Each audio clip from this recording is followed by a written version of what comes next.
Delhi has decided perhaps to finally prepare itself for the big battle. Middle-class heroes Kiran Bedi and Arvind Kejriwal formally signed up for the battle for the national capital, filing their nominations today. But it was not without hype, drama and more controversy. Ashish Khan, Preeti Chaudhary and Ankit Tyagi have our top story tonight.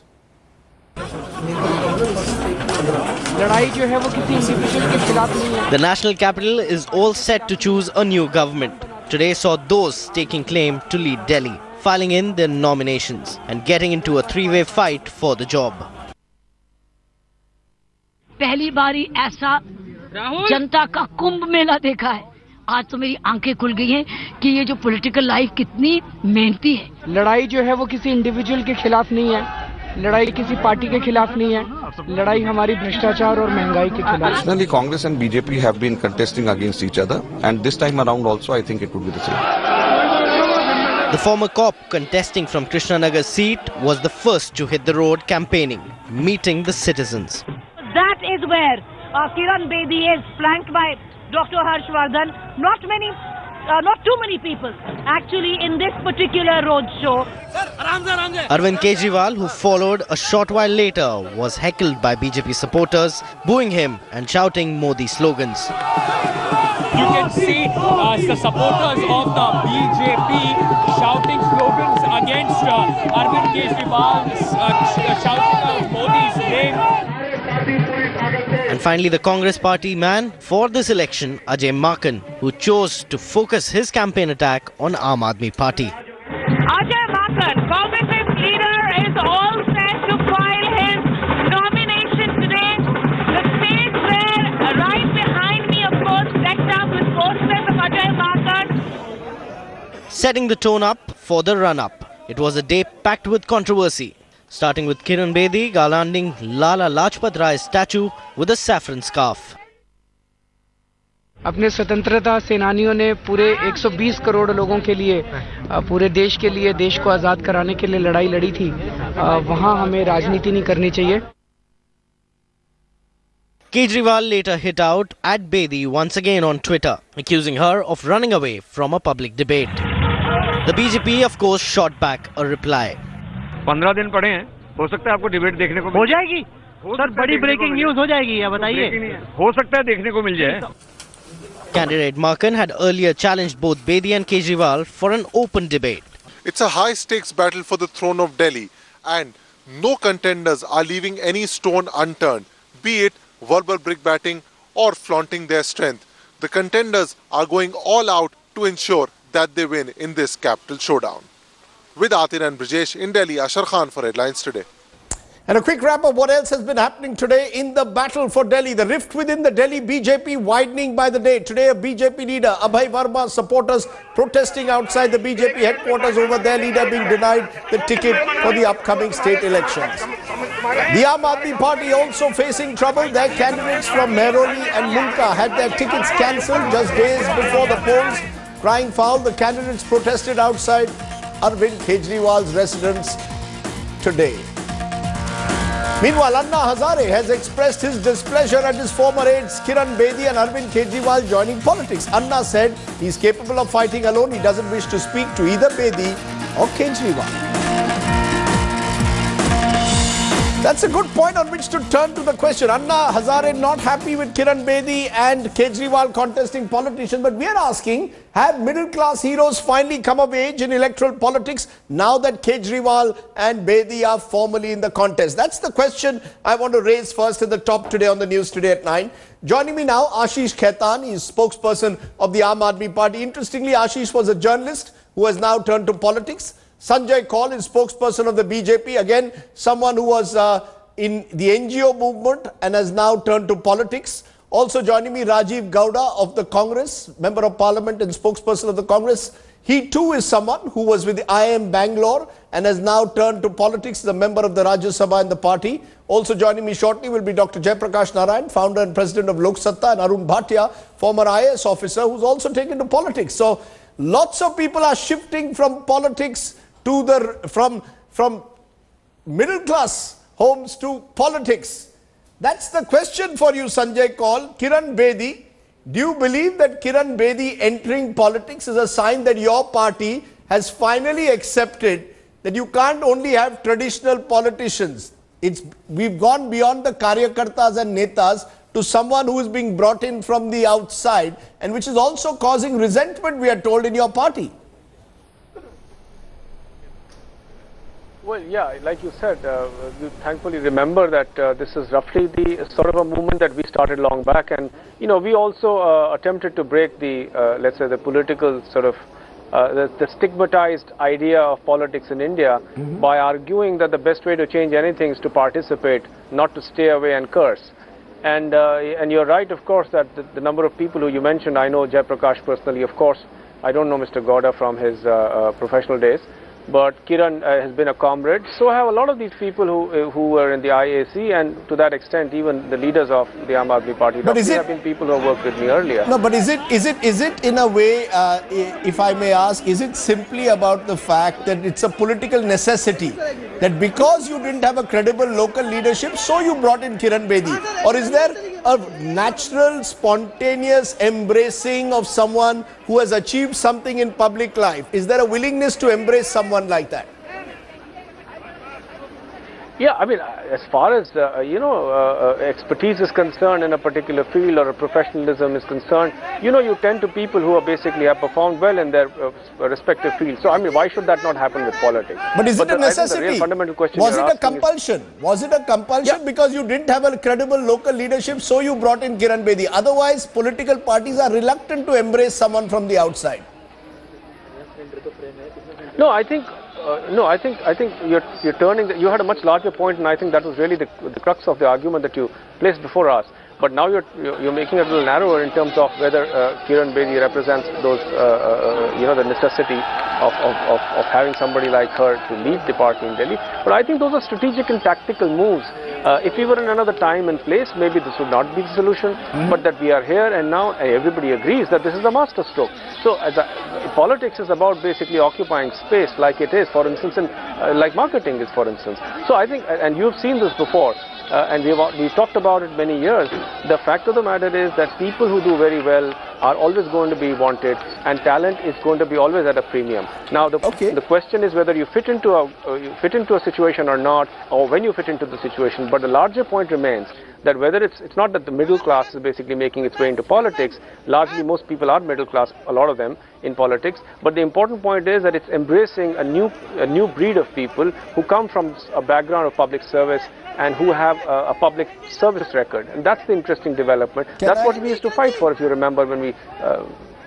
can I for a moment take that to Ashish Khaitan? Because Ashish Khaitan is a journalist who made the switch to politics. We've seen the Aam Aadmi Party in particular get a lot of people from the outside. Is that because you are essentially a startup? So you don't have any barriers to entry. Anyone can come. Arvind Kejriwal once called the Aam Aadmi Party a Shivji ki Bharat. Is that the nature of the politics now, where people from the outside are readily embraced, or is there still a problem when you enter politics? I think what we should be debating today is not the low entry barriers of Aam Aadmi Party, but the nature of politics that Aam Aadmi Party is practicing. It's not about that middle class professionals have joined Aam Aadmi Party and they have been joining other parties. I mean, there's a history of regular middle class people, journalists, lawyers, doctors, engineers getting into politics. That's not what is new. What is new is that here is a new party called Aam Aadmi Party, which believes that the path to clean, strong India goes through clean politics. That the old traditional way of doing politics, which is where 85% of your political funding comes from unknown sources, where you talk about fighting against corruption, but on the other hand, you take political funds from unknown sources and you don't want to come under the right to information ambit. Look at the dichotomy today.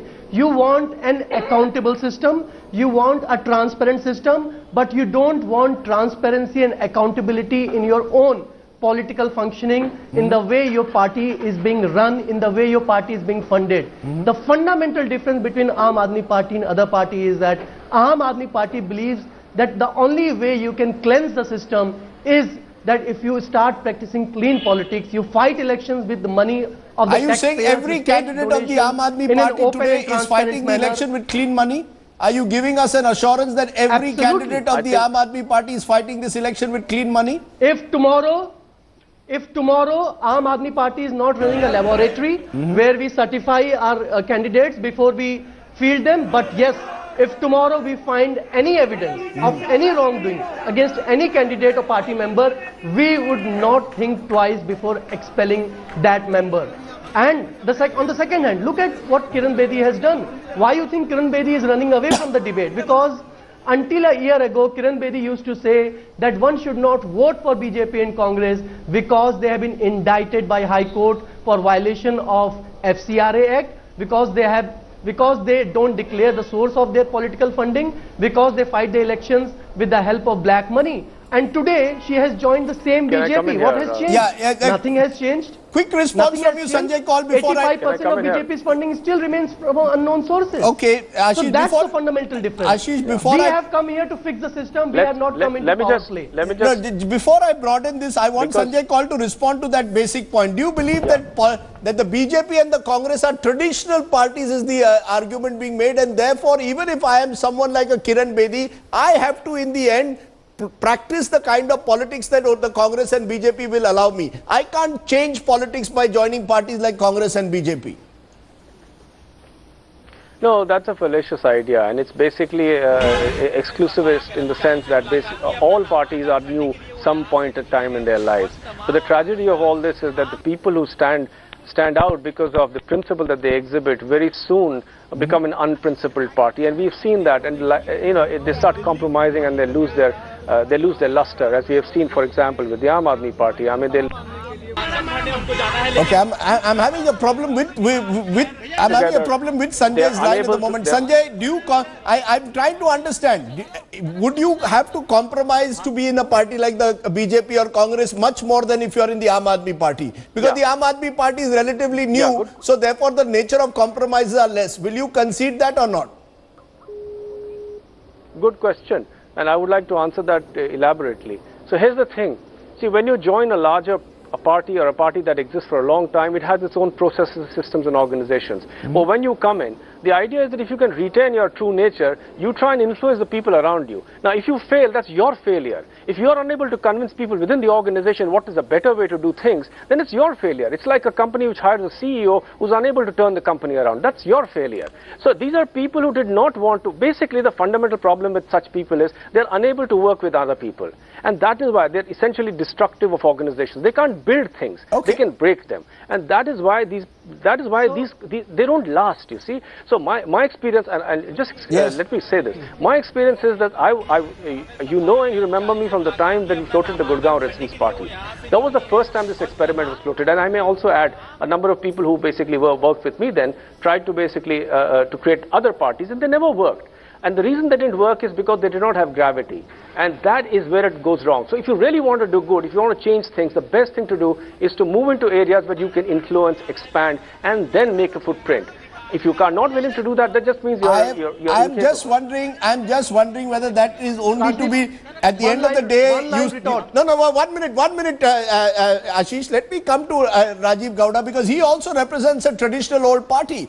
Is your party willing to open itself up to new entrants, to new forces, to new ways of doing politics? Or are you also, do you concede that the Congress also at the end of the day practices a very traditional way of politics? So you tried with a Nandan Nilekani, for example, in the last election in Bangalore. He failed. He failed to win electorally. He did not win that election. So there's a sense that you need an electable politician, not just a middle class hero. I think you need to go much beyond that, Rajdeep.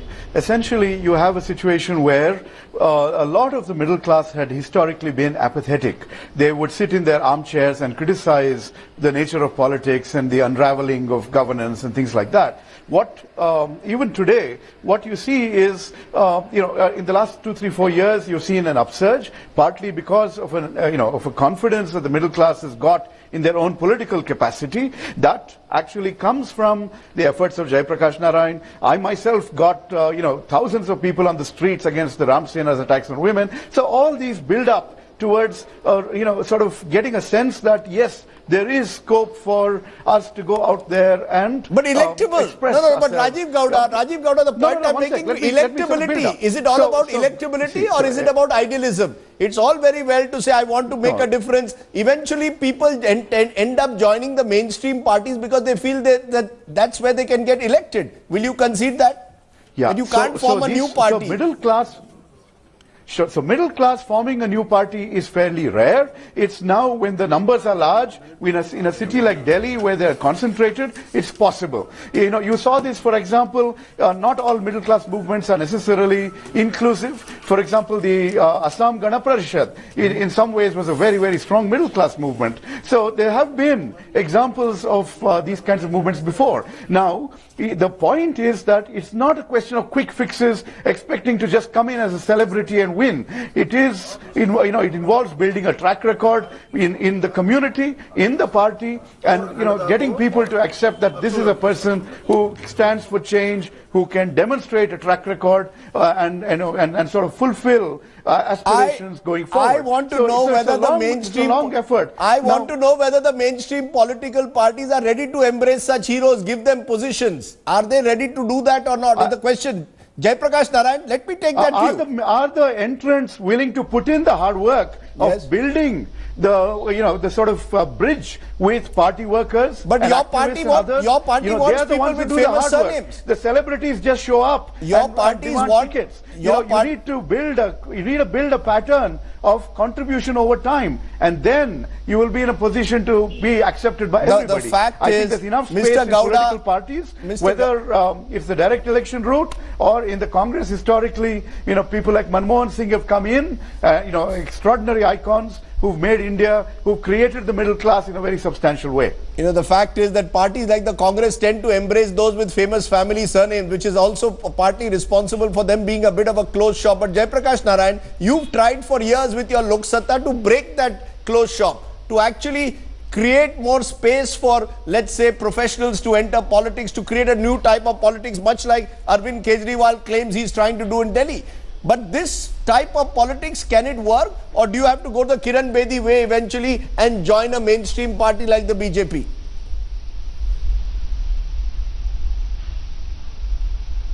Rajdeep, in a rational system, you don't have to really create new parties. The fact that at a certain point of time I felt compelled to found a political party to bring the middle classes into mainstream politics. The fact that eventually AAP, though initially it was anti-political, became political. These are all responses to a unique situation. In a rational country, the mainstream political parties must both give space for these forces and must reform the country. Now you are trying to look at the gift horse in the mouth with due respects. If today Congress and BJP and other parties are slowly bringing in competence, morality and making them electable, I think it's extremely good news for the country. Why should you really require so many parties if these parties are willing to change? Because there is no faster route to Indian transformation than the main political parties which make you electable, also bringing in competence and morality. So you believe, do you believe because whatever you do, we act as do you believe that is the future? Real change comes through. Do you believe, Jaiprakash Narayan, that is the future more than forming your own party like you tried with Lok Satta, because you have a more limited... Absolutely, and I see some very... Madam, Kiran ma'am.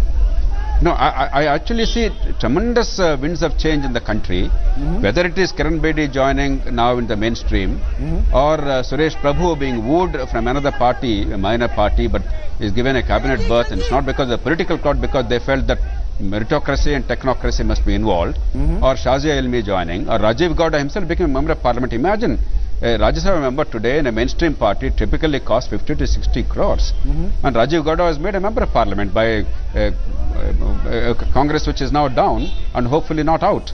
Nandan Nilekani or Manmohan Singh, as I mentioned, I think these are good signs. I think it's our duty to encourage that. And parties therefore change. Tradition represents the current society's status. But if the tradition moves in the right direction, the kind of direction that we want, the new tradition becomes the kind of ethical politics and competent politics and electable politics all coming together. I think it's a very good sign. It doesn't matter what label it is. What matters is to bring a new kind of politics in. Can I though bring a slight rider to it. And Arun Bhatia, maybe as someone who's actually contested elections against the likes of Suresh Kalmadi and lost those elections, lost their deposit. Do you believe that you have to be pragmatic like Kiran Bedi is being today and joining the BJP? Or do you believe that there is space to actually be a complete outsider, an outlier like you were, challenging the system, an anti-establishment hero? Is there space for that? So it's like this, when there is a well-entrenched, well-oiled, powerful, corrupt organization, it can be the bureaucracy, it can be the political system, and you have one or two rebels joining it and trying to reform it, it doesn't normally work. Now Kiran Bedi also has spent a calm, placid 30 years in government service, no rebellion, no great scams unearthed, no great fights against bosses, no punishment for corruption detected. Where is the rebel? Where is the anti-corruption crusader? No. And there, that organization, the bureaucracy gives you security, job security, salary, everything, and still you cannot fight the forces of corruption. How are you going to do it in a political party where you're so vulnerable, you're so insecure? There's no guarantee they'll throw you out tomorrow if the political boss is not happy. So it's foolishness and it's hypocrisy to expect that somebody like Kiran Bedi joining the BJP will bring any change in politics or the BJP, or that she would even be effective. But on the other hand, could someone like Arvind Kejriwal do that? Could an Arvind Kejriwal, Mr. Bhatia, do that by staying outside, by creating his own startup, saying I am against all political parties, I am anti-Congress, I am anti-BJP? Does that work also? Can you really change the system as this one individual as an outsider also? Sir, that's the only thing that's going to work. And Delhi provided a good base. They made a couple of mistakes, but there is no comparison between Kejriwal and Kiran Bedi. I mean, that she cannot come on the same screen and have a debate. He'll just slice her up. You see, you have to have some track record. Delhi has matured because they've done away with traditional parties. They've made corruption a central election issue. That's maturity. But the immaturity of the Indian electorate is that they cannot assess and evaluate candidates. They don't know about governance, about administration. They don't know that a Kiran Bedi who spends her life in a bureaucracy, she has perhaps contributed to making the country what it is. It's bureaucrats like that. Now suddenly you come out of that organization and you start talking about corruption and tokenism. You're calling it tokenism. No, hold on. You're calling it tokenism. I just want to understand, is this only possible in a city like Delhi? Because in Mumbai, for example, Ashish Khaitan, let's be honest, the politics of Mumbai is dominated today by builders, dominated by Shiv Sena. And is it only possible to try a kind of experiment which is now being tried, perhaps by the BJP through Kiran Bedi and the Aam Aadmi Party, to create a new type of politics only in a city like Delhi where there is a large middle class? So that's a very good question. Let me take that to Ashish. Once we saw what was happening. Let me take that to Ashish for a moment. The Aam Aadmi Party had won supporters Mr. Bhatia, in areas where their candidate was unknown and very weak. It was just the enthusiasm and the image of the Aam Aadmi Party. Okay, here these guys are serious. They don't have that much of a vested interest. They are fighting corruption. So people who would not normally have entered politics at all or campaigned on the streets, they were out there. Now it's sad that I think Kejriwal made some mistakes and he kept a very close club around him and bad advisors. But forget about all that. Yes, this experiment can work in other urban areas. It happened in Delhi for certain reasons, and Anna Hazare made that his base over there. But things went wrong. But this is one way out. And I don't think you can just throw it in the bin and say, no, political parties, as somebody said, political parties have evolved and become electable. Nonsense. Corruption is increasing. Criminalization of politics is increasing. See the guys who are getting elected. Can I please, Mr. Bhatia, I must allow the others to speak. So let me bring in Ashish Khaitan on that. Ashish Khaitan, go ahead. Yeah. So first of all, it's not that Delhi is unique, that the experiment of alternative politics can only be carried out in Delhi and not in other parts of India. What made Delhi a perfect ground for the kind of politics that Aam Aadmi practices are the following facts. One, because Delhi was the place where the whole Anna Hazare movement and the anti-corruption movement started and flourished. Two, Aam Aadmi Party, when the movement led to the formation of the Aam Aadmi Party for the last 3 years worked on the ground in Delhi on issues that concern the common man, which is the issue of soaring power tariff, the issue of corruption, inflation, water scarcity, and so on. We have been championing the cause of the common man. Why is the middle class then disenchanted? Why do you get the sense that the middle class is then disenchanted, that compared to the excitement that was there with the Aam Aadmi Party 12 months ago, the excitement doesn't exist today? What has changed for the middle class? See, that's just a point of view. It's your point of view, my point of view is different. Today, a whole big chunk of middle class has again shifted its allegiance to Aam Aadmi Party. And you should not forget, Rajdeep, that our vote share in the Lok Sabha election went up by 4%. We got 29% of vote share in the Assembly election 2013, and 4 months down the line, our vote share increased by 4%. Two, just I want to make a small point. You need to remind the viewers the circumstances under which the Aam Aadmi Party was formed. The middle class, the common man, the lower middle class, every section of the Indian society was frustrated with the kind of politics that was being practiced in India. What was the kind of politics? Hypocrisy, opportunism, floor crossing, horse trading, Aya Ram, Gaya Ram. Today you are in this party, tomorrow you are in this party. Today you are with NDA, tomorrow you are with UPA. If you are with NDA, Mayawati is with NDA, so she is communal. If Mayawati is with UPA, Mayawati becomes secular. Ramvilas Paswan is with NDA, is communal. With UPA, becomes secular, goes back to NDA. So this was the kind of sheer opportunism and hypocrisy. So you're that saying made all of us Aam Aadmi Party was a reaction to that anger? It's the same hypocrisy. Can I therefore take that? It was a reaction to that anger, and also one. Also to the fact that in every strata of Indian society, competence, merit and integrity mattered and was rewarded, except in politics. Can I therefore give a Aam Aadmi Party has made competence, integrity and merit viable in Indian politics. That's what you're... Okay, but I'm going to give Jaiprakash Narayan the final word. Jaiprakash Narayan, do you believe that this is a long-term process, or is it, as I said, simply about an election in Delhi? Do you believe in a Hyderabad, in a Kolkata, in a Mumbai, in other cities, or indeed across the country, will we see people of the caliber of a Kiran Bedi or an Arvind Kejriwal now entering electoral politics and being given leadership roles? Do you really see that happening? 30 seconds.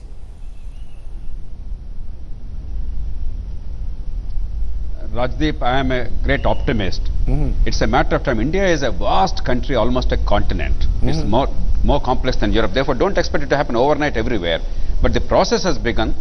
And the trajectory is right all over the country. The mainstream parties are changing. They are compelled to change. Whether they are changing out of conviction or compulsion doesn't matter. When it's a combination of conviction and compulsion, the country changes.